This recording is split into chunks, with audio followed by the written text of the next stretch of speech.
Life before Jesus, well, I was saved at 12, so before Jesus, I was just a little kid.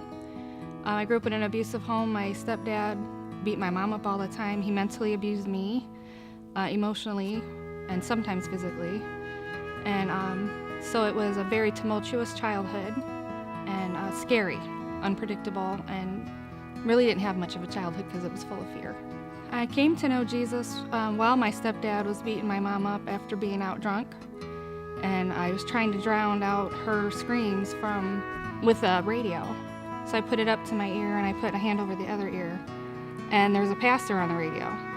And that's when I gave my whole heart, and I cried and repented the whole bit. I was 12 years old at that time. And I knew there was more to living than what I was living. He changed the way I saw it. The circumstances didn't change. I still had to live with the abuse. But I knew there was more than this, than the present situation I was living in. So from that day on, I had hope and strength to get through the whole rest of my childhood. But the first thing that happened after I gave my heart was I went to sleep and that night, and it was deeper than a dream. I felt like I was in a whole different realm. It was weird. It was deeper than a dream. And in the dream, I was crying, and there was a long road I knew I had to walk, and it went forever. It looked like it went from here to the moon. It twisted and it turned, and he just came. Jesus was there. I don't know how he got there. He was just there.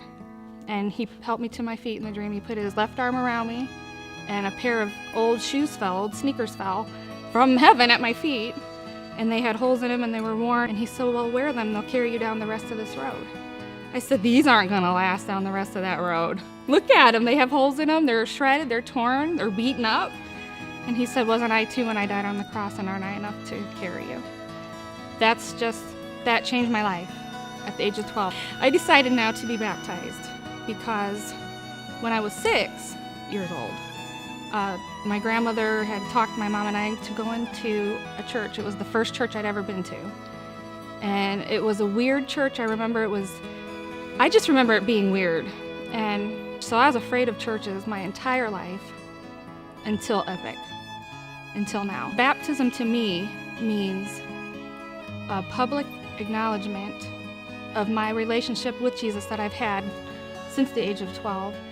And just a physical declaration that everybody can see of my love for Jesus. That's why.